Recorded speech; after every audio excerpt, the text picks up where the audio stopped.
Tragedy से भरी हुई है। अपना नाम बताइए जरा। मेरा नाम कीर्तिवर्धन सिंह है और मेरी शुरुआती जो एजुकेशन हुई है वो लखनऊ से हुई है, लेकिन 2018 में मेरे दोनों पेरेंट्स की डेथ के बाद मैं ICSE बोर्ड से सीधे यूपी बोर्ड एक स्टेट गवर्नमेंट कॉलेज से अपनी आगे की पढ़ाई करा, जहाँ से मैंने अपना 10th क्लियर करा।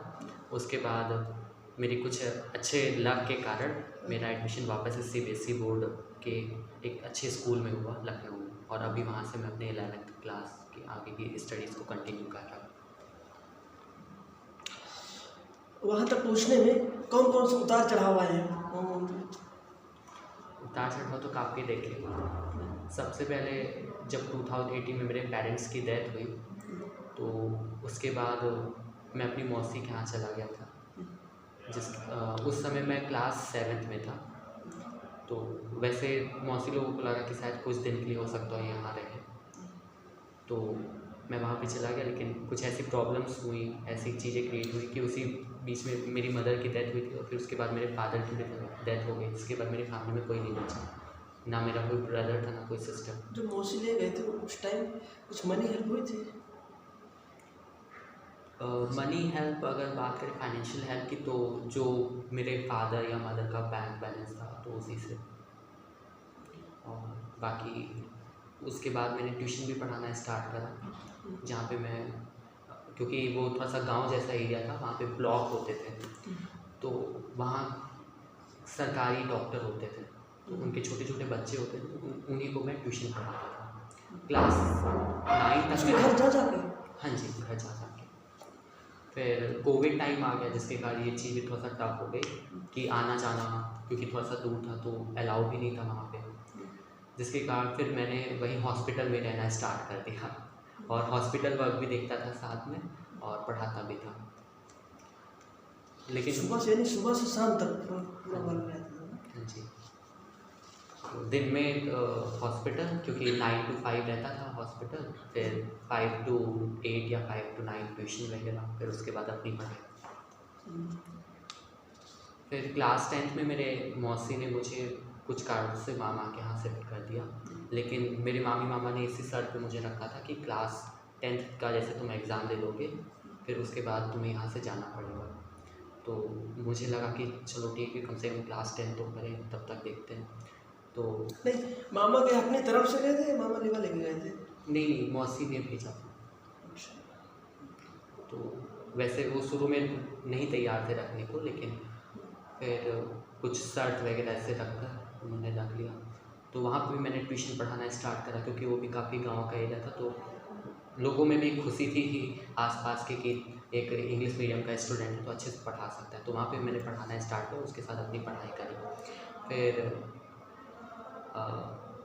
मार्च में मेरे बोर्ड एग्ज़ाम्स स्टार्ट हुए, 25 मार्च 2022 आई रिमेंबर।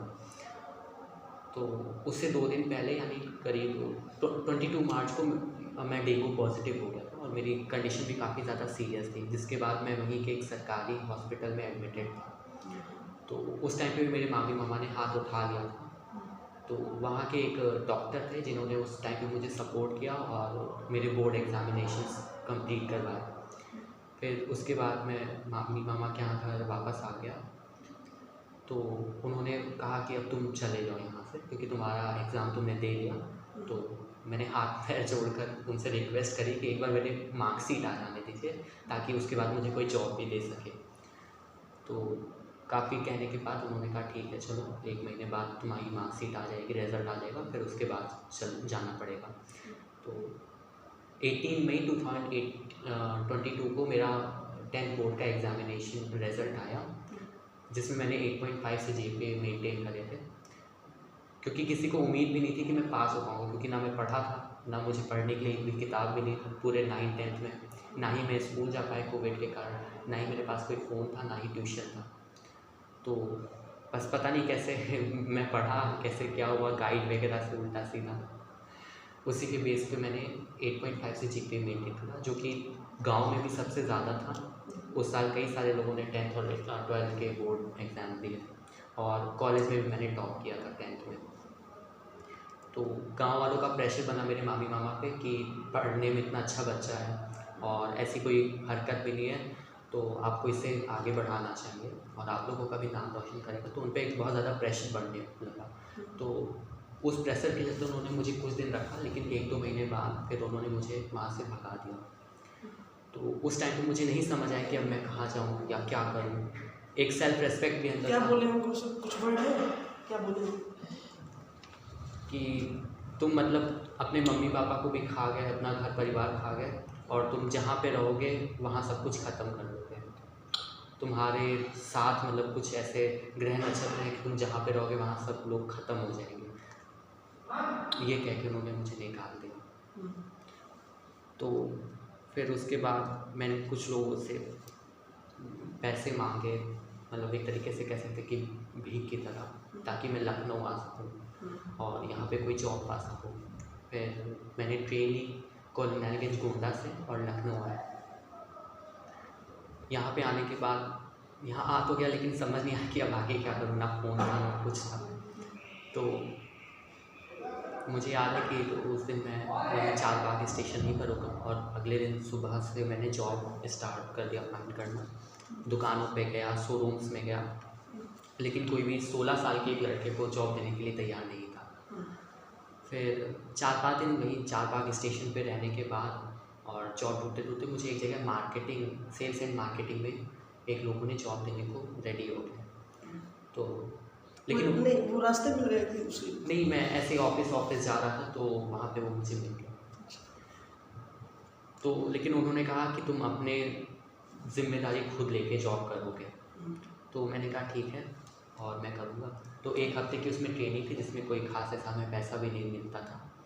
तो 1 हफ़्ते भी मैंने ऐसे गुजारे उल्टा सीधा करके, और बाहर ही मैं सोता था। वो जनवरी का महीना था जब मैं मार्केटिंग की जॉब पाया था। 4 जनवरी को मुझे मिली थी जॉब। तो फिर मैं वहीं बाहर रहता था ठंडियों में, पेड़ों के नीचे या ऐसे किसी भी जगह पे कोई सेंटर टाइप का होता था तो उसमें रह जाता था। फिर 1 महीने तक मार्केटिंग करने के बाद मेरे अंदर मार्केटिंग स्किल्स डेवलप हुई, जिसके कारण मैंने बहुत अच्छा परफॉर्मेंस देना स्टार्ट करा। इवन ऑफिस में मेरी सबसे ज़्यादा सेल्स होती थी। 1 महीने में मैंने 3 प्रमोशन कंटिन्यू किए और असिस्टेंट मैनेजर की मैंने पोस्ट पाई 16 ईयर्स में। जिसके बाद उन्होंने मुझे हॉस्टल में रूम भी अलॉट करा और खाने पीने की भी सुविधा दी। फिर मैं काफ़ी वक्त तक ऐसे मार्केटिंग करता रहा। पढ़ाई मेरी छूट चुकी थी पूरी तरीके से, मैं पढ़ नहीं रहा था। बस यही था कि हाँ, डाइवर्ट हो गए थे अंदर इच्छा थी काफ़ी ज़्यादा, लेकिन मजबूरियाँ ऐसी थी कि पढ़ नहीं सकता था, क्योंकि या तो फिर जॉब कर सकता था या तो फिर पढ़ाई, और पढ़ाई के लिए पैसे चाहिए थे। तो इसीलिए सोचा था कि इतने बड़े शहर में लखनऊ जैसे, वही, क्योंकि लखनऊ में अच्छों की लाइफ नहीं चल पाती है। वो भी पूरी तरीके से सेल्फ डिपेंडेंट होने के बाद तो एकदम ही नहीं, जब आपके आगे पीछे कोई सपोर्ट ना हो। फिर करीब 6 महीने, 4-5 महीने 6 महीने मार्केटिंग में जॉब करते करते हो गया था मुझे। मैं यहाँ जा रहा था इंटीग्रल यूनिवर्सिटी, वहाँ पे सेल्स एंड मार्केटिंग करने। तो फिर उसके बाद टेढ़ी पुलिया पे मेरी बस ख़राब हो गई, जिस बस से मैं जा रहा था। तो वो दिन मुझे समझ नहीं आया कि अब मैं कहाँ जाऊँ, मार्केटिंग कहाँ करूँ। तो मुझे ऊपर बोर्ड पे लिखा इंजीनियरिंग कॉलेज। तो मैंने कहा चलो ठीक है, इंटीग्रल यूनिवर्सिटी तो यहाँ से दूर है, इंजीनियरिंग कॉलेज चलते हैं, वहाँ पे कुछ मार्केटिंग कर लेते हैं, क्योंकि गवर्नमेंट कॉलेज है तो प्रोफेसर वगैरह मिल जाएंगे ईजिली। तो मैं वहाँ से फिर पैदल ही आ गया इंजीनियरिंग कॉलेज, करीब 2 किलोमीटर। और क्योंकि हमारे पीठ पे भी 15 से 20 किलो जितनी बुक्स होती थी, क्योंकि हम लोग इंटरनेशनल बुक्स की मार्केटिंग करते थे, तो मैं उसे लेकर यहाँ पहुँच गया। पूरा बैग लेंगे पूरे बुक्स? हाँ, पूरी बुक्स की लेकर। तो कुछ देर के लिए तो मेरी हालत ख़राब हो गई थी, क्योंकि वो अप्रैल का महीना था। मुझे याद है कि उस वक्त मैंने नवरात्रि का व्रत भी रखा हुआ था, तो मैंने उस दिन कुछ खाया भी नहीं था। तो यहाँ पे आया तो सभी प्रोफेसर्स के कैबिन में जा के उन्हें पिच करके और फिर कन्विंस करना सेल के लिए, और काफ़ी अच्छा गया मेरा दिन यहाँ पे। फिर लास्ट में मैं सचिन सर से मिला, लगभग 5 बजने वाले थे। तो मैंने सोचा ड्यूटी ऑफ करने का टाइम हो गया। वही सब लाइफ चेंज है, सचिन सर से जैसे मुलाकात हुई।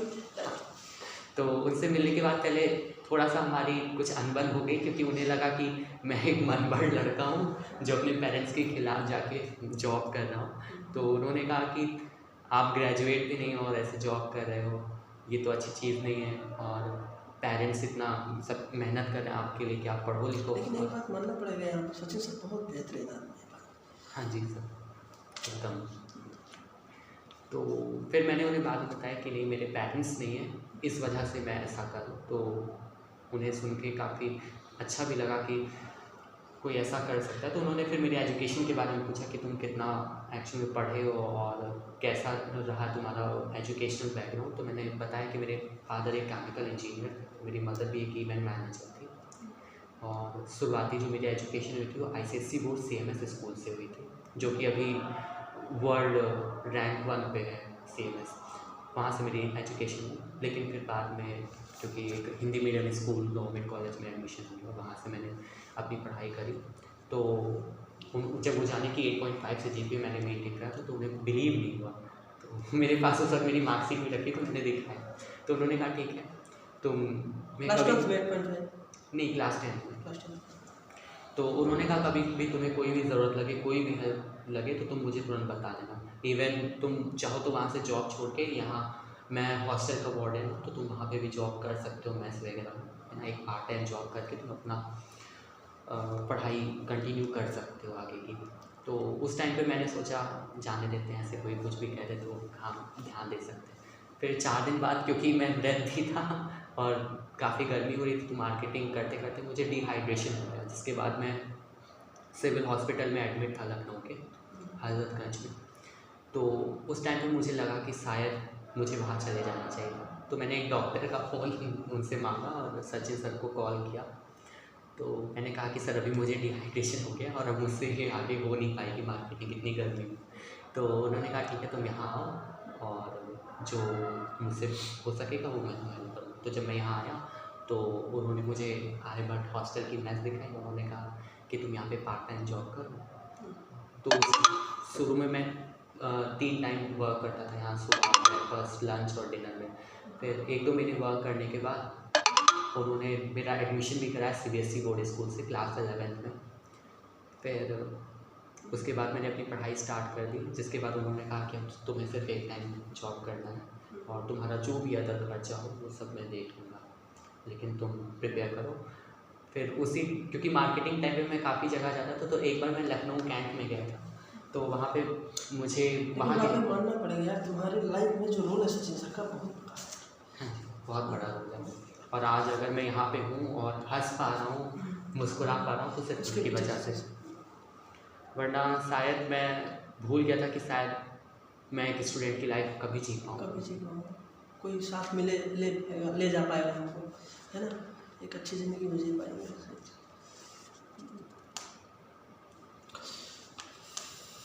ऐसी प्रॉब्लम आई है यहाँ पे आने के बाद। आगे का प्लान क्या है कुछ करने का? हाँ जी, मुझे NDA के लिए प्रिपरेशन करना है और मैं प्रिपेयर कर भी रहा हूँ। ऑनलाइन कोचिंग भी है मेरे पास उसके लिए, और क्योंकि एक आर्मी ऑफिसर बनना है। मार्केटिंग के दौरान मैं एक बार लखनऊ कैंट में गया था, तो वहाँ मुझे लखनऊ कैंट हमारी जब पहली बार मुलाकात हुई थी ना यहाँ पे आर्यभट्ट हॉस्टल में, हाँ तुम बोल रहे थे JEE एडवांस करना है, बोल रहे थे ना कुछ JEE मीन्स, क्योंकि वो सिचुएशनल एक चीज़ थी, क्योंकि मुझे था कि JEE कर लेंगे तो एक अच्छा पैकेज मिल जाएगा, क्योंकि मेरी सिचुएशन ऐसी। लेकिन अंदर से था मेरा हमेशा से ऑफिसर बनने का शुरू से ही। हाँ, लेकिन सिचुएशन के हिसाब से ये सोचा कि JEE कर लेंगे तो स्कॉलरशिप के बेसिस पे BTech करेंगे तो एक अच्छी जॉब सिक्योर हो जाएगी। लेकिन फिर जब मुझे एक सपोर्ट मिलने लगा कि हाँ नहीं मैं पढ़ सकता हूँ, मैं कर सकता हूँ, तो फिर मैंने एकदम कंफर्म कर लिया कि अब जब सर ने मेरा एडमिशन भी करा दिया, स्कूल में सारा सपोर्ट है, तो फिर अब अपने ड्रीम के लिए भाग। तो इसलिए मैंने NDA के लिए प्रिपरेशन स्टार्ट कर दी थी। तो अभी अनअकैडमी कौन सा कोर्स लिए थे? मैंने फिज़िक्स वाला का सॉलिड। आगे की पढ़ाई कंटिन्यू है अभी? हाँ, वो भी तैयारी चल रही है NDA की और इधर क्लास 12 की भी। और अच्छी बात है कि क्लास 12 का भी मेरा सिलेबस कंप्लीट हो चुका है और NDA का भी। तो NDA के लिए अभी सुनने में आया तुम क्लास मॉनिटर भी हो अपनी क्लास का? हाँ जी, क्लास मॉनिटर भी हूँ और स्कूल का हेड बॉय भी हूँ। तो अंदर वो वाली क्वालिटी है, officer life quality. Best of luck यार, अरे लाइफ के लिए। Thank you.